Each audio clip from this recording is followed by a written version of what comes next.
இங்கே பாருங்களேங்க, நான் சமாரி ஆசிரியை பற்றி சொல்லிகிட்டு இருந்தேன் இல்லையா? அதோட தொடர்ச்சி தான் இது. இப்போ அந்த சமாரி ஆசிரி தண்ணிக்கு வரும்போது ஏசப்பா பேசிக்கிட்டு இருக்கார் இல்லையா? இப்போ நினச்சி பாருங்களேன், அந்த அம்மா யாராக இருந்திருப்பாங்க? அவங்க 5 கல்யாணம் பண்ணி டைவர்ஸ்லாம் வாங்கியிருக்க மாட்டாங்க. நான் என்ன நினைக்கிறேன்னா, அவங்க அந்த 5 புருஷர்கள்னு சொல்லுவாங்க இல்லையா? அது அவங்களோட கடவுளாக இருக்கலாம். அதை பற்றி அவங்க ஊர் ஃபுல்லாக சொல்லி பிரசங்கம் பண்ணி சொல்லியிருந்துருந்துருக்கலாம்.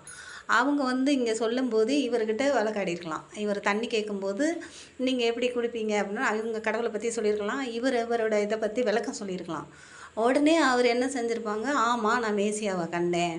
பாருங்களேன், டக்குன்னு அவங்க மேசியாவை கண்டேன் அப்படின்னா, இப்போ நான் 5 கல்யாணம் பண்ணியிருக்கேன், நீ டைவர்ஸ் வாங்கியிருக்கேன், 6வது கல்யாணம் பண்ணியிருக்கேன், நான் மேசியா கண்டேன்னா சொல்லுவாங்க? யார் நீ என்னை பற்றி தெரிஞ்சுக்கிட்டு சொல்கிற அப்படின்னு சண்டைக்கு தானே வந்திருப்பாங்க. ஆனால் அவங்க டக்குன்னு மேசியாவை கண்டேன்னு சொல்கிறாங்க இல்லையா?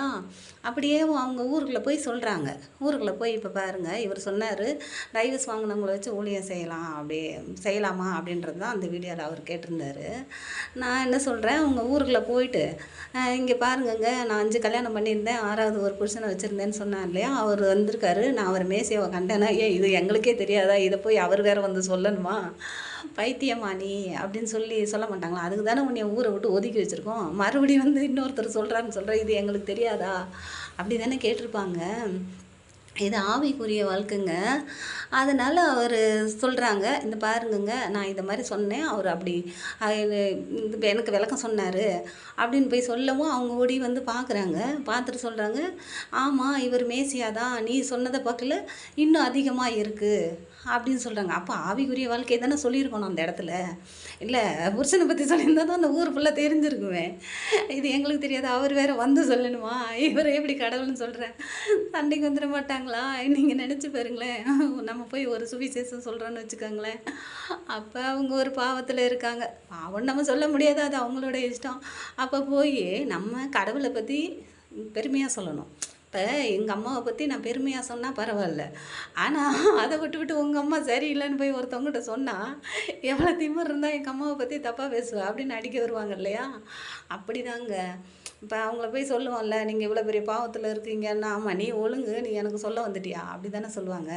நீங்கள் கடவுளை பற்றி பாருங்களேன், பைபிளில் இவ்வளோ இருக்குது, எனக்கு இந்த இது நடந்தது, உனக்கு இப்படி நடக்கும், உனக்கு ஆசீர்வாதம் இருக்குன்னு சொன்னால் நம்மக்கிட்ட கேட்பாங்கங்க, 5 நிமிஷம் நின்று கேட்பாங்க. இல்லை நம்ம அவங்க பாவத்தை சுட்டி காட்டினோன்னு வச்சுக்கோங்க, என்னமோ அது பேசிடுச்சு பாரு உத்தமையாகவும், இது ஒழுங்கு தெரியாதா அப்படின்னு சொல்லுவாங்க. அப்படி தானே? அது கூட ஏசப்பா ஒரு இடத்துல சொல்லியிருப்பார் பாருங்களேன். ஏசப்பாவை குத்தப்படுத்துறதுக்காண்டி அங்கேருந்து சொல்லுவாங்க. எனக்கு தெரிஞ்ச ஒரு அம்மா இருந்தாங்க. அவங்க ஒரு கல்யாணம் பண்ணாங்க.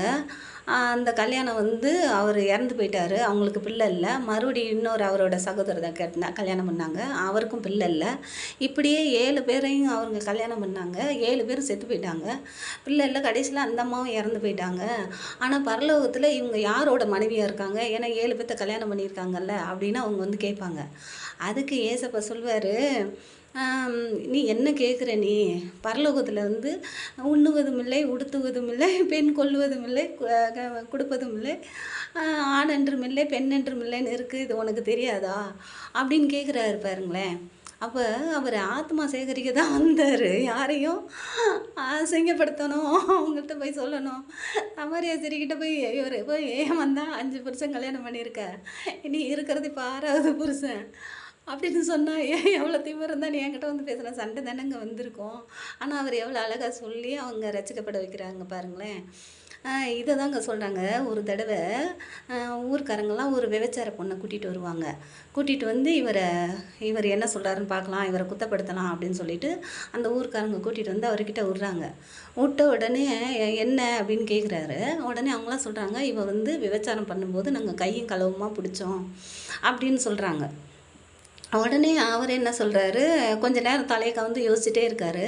அதுக்கப்புறம் என்ன சொல்கிறாரு, நீங்கள் உங்களில் உத்தமனாக இருந்தால் நீங்கள் கல்லை கொண்டு எறியலாம், கல் எறியலாம் அப்படின்னு சொல்லுவாங்க. உடனே அவங்க எல்லாரும் கொஞ்ச நேரம் கழித்து பார்த்தா யாருமே இருக்க மாட்டாங்க. இவர் நிமிர்ந்து பார்த்து என்ன யாரையும் காணோன்னா எல்லாரும் போயிட்டாங்க, நான் அந்த பொண்ணு மட்டும் அங்கேயே நிற்கும். உடனே அவர் சொல்லும், எல்லாரும் போயிட்டாங்க, நீங்கள் எனக்கு என்ன நியாயம் தீர்க்குறீங்க அப்படின்னு அந்த பொண்ணு கேட்குது. அதுக்கு அவர் சொல்கிறாரு, நான் எதுவும் செய்கிறதா இல்லை, நீ இனிமே அந்த பாவம் செய்யாத போ அப்படின்னு சொல்கிறாரு. எனக்கு அங்கேயும் ஒரு டவுட்டுங்க. அவங்க விபச்சார தொழில் பண்ணும்போது கையும் களவுமா பிடிச்சா 2 பேத்த தானே கூட்டிகிட்டு வந்திருக்கணும். இல்ல, அவங்க ஆனா ஒருத்தர் மட்டும் தான், அந்த பொண்ணு மட்டும் தான் கூட்டிட்டு வருவாங்க. அப்போ அந்த பொண்ணு அங்க விபச்சாரம்னா வேற ஒரு இத தான் சொல்லுவாங்க. அப்படிதானே? அங்கேயும் ஆவிக்குரிய கருத்து இருக்குங்க. அத இன்னும் விளக்கமா சொல்லணும்னா என்ன சொல்றது? அங்கேயும் அவங்க இத தான் சொல்றாங்க. அந்த இஸ்ரவேல் ஜனங்கள கூட்டிட்டு போம்போது 10 கட்டளை குடுப்பாங்க இல்லையா? நம்ம கடவுள அன்றி வேற ஒரு தேவன இவங்க கும்பிட்டாங்கன்னா, அவங்கள கல்லால அடிச்சு கொல்லணும்னு சொல்லி போட்டிருப்பாங்க, பழைய ஏற்பாடுல. அப்ப அந்த மாரி அவங்க அந்த பொண்ணு இருந்திருக்கலாம், இவங்க கூட்டிட்டு வந்திருக்கலாம். ஆனா, அவரு விபச்சாரின்னு கூட அவர் வாயால இவங்கலாம் சொல்றாங்க, "இவ விபச்சாரி தொழில் பண்ணா" அப்படின்னு. அவர் விபச்சாரின்னு ஒரு வாட்டி கூட சொல்லலங்க. ஆனா, இப்போ உள்ளவங்க பாருங்களேன், நம்ம சும்மா போய் அடி வாங்கிட்டு போய் யாராவது வந்து உட்காந்துக்கிட்டு இருப்பாங்க. குணசாலியான சரி என்ன பண்ணுவா?